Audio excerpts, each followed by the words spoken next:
Cyber నెట్లో job వచ్చిందని job విలేజ్లో మన దుబ్బాక దగ్గర మిరుదొడ్డి తెచ్చుకున్నాక రూమ్ చూసుకొని ఉందామని చెప్పేసి అనుకుంటే నిన్న రాత్రి మా అబ్బాయి బయటకు వచ్చిండు అనుకోకుండా గేట్ తీసుకొని ఆడుకుందామని వచ్చిండు ఎట్లా వచ్చిండు చూస్తుండే 5 నిమిషాలు ఐడికి వెళ్ళి మొదలు పెడితే అక్కడ దాకా గుంజుకోపోయి కరిచేసినాయంట. నేను అప్పుడే డ్యూటీకి వెళ్ళి వస్తున్నా.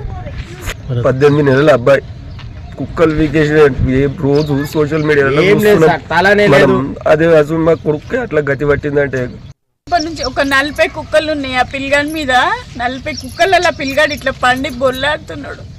నాకు మస్తు బాధ అనిపించింది. రాత్రి నుంచి నిద్రనే లేదా. పిల్లగాడిని చూసినప్పటి నుంచి రాళ్ళతో కొడుతుంటే కూడా మా మీదకి ఎగబడ్డ పర్వాలేదు. పిల్లగాడు మంచిగా ఉండాలనుకున్నాం కానీ పిల్లగాడు ఇట్లా వండుకుని ఇట్లా బొర్లాడుతున్నాడు.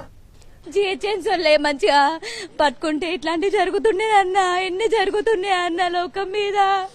ఎన్నో చూసి అన్న. ఈరోజు నా కొడుకుని కుక్కల పాలు చేసిన అన్న. నేను బతకనికి హైదరాబాద్కి వచ్చినామన్న. మేము అమ్మలు ఇంట్లో వదిలిపెట్టి నాకు గోళీలకని బయటికి పోయినా గేట్ పెట్టి.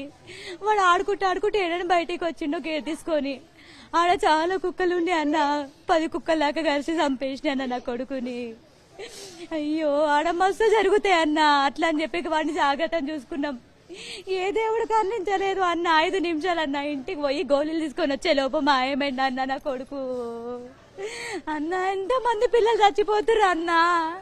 ఆ బాధను చూసి ఫోన్ చూసి ఏడుచుకున్నా అన్న. ఈరోజు నా కొడుకుకి జరిగింది అన్న. అట్లా